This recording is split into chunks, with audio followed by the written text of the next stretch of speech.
Apa sih arti kekayaan bersih secara financial planning? Artinya adalah total aset dia jumlahnya kalau dikurangin dengan jumlah saldo pinjaman itu lebih besar jumlah asetnya. Itu kaya. Itu kaya. Artinya dia punya kekayaan bersih.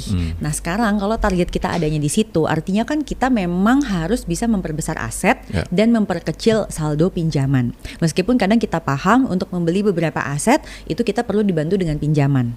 Nah dengan demikian orang yang memang penghasilannya masih di bawah 10 juta rupiah, dia memang wajib tuh bikin yang namanya budgeting.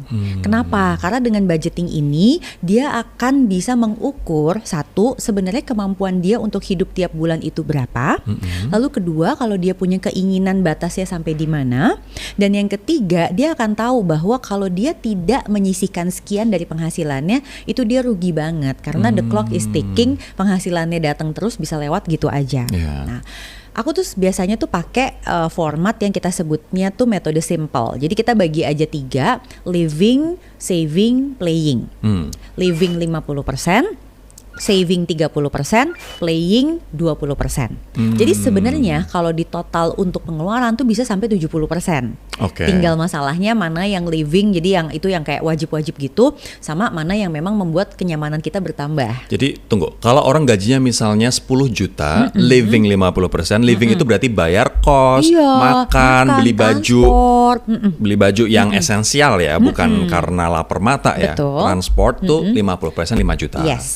3 jutanya nabung. 3 jutanya kalau bisa dialokasikan untuk nabung dan investasi. Di awal ketika terima gajian atau disisain? Nah ini pertanyaan berikutnya. Jadi itu kan idealnya. Maka pertanyaannya adalah kamu udah bisa melakukan itu atau belum? Kenapa biasanya orang tidak bisa melakukan itu? Itu ada 2 alasannya.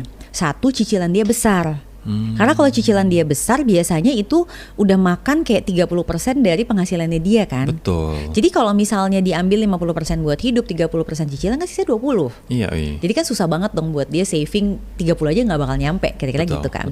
Lalu yang kedua alasannya sebenarnya bukan di cicilan, tetapi di tanggungan yang banyak tadi itu. Sandwich generation. Exactly. Makanya livingnya gak bisa di 50. Kita juga paham itu tidak langsung bisa diterapkan untuk semua orang. Jadi yang dia mulai adalah kebiasaannya atau habit. Nah itu biasanya orang akan mulai dari yang kecil-kecil dulu tuh. Kalau nggak bisa ngomongin persen, berarti ngomongin rupiah.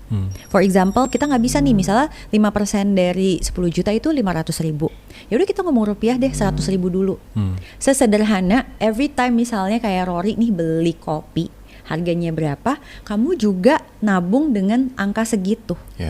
As simple as that, itu tuh kebiasaan. Jadi kan ini target ya. Berarti kalau misalnya gaji kita 10 juta, targetin 30% masuk tabungan. Betul. Jangan disisain, tapi alokasiin. Betul. So kalau misalnya bisa seberdarah-darahnya, alokasiin deh tuh 30% buat nabung dulu.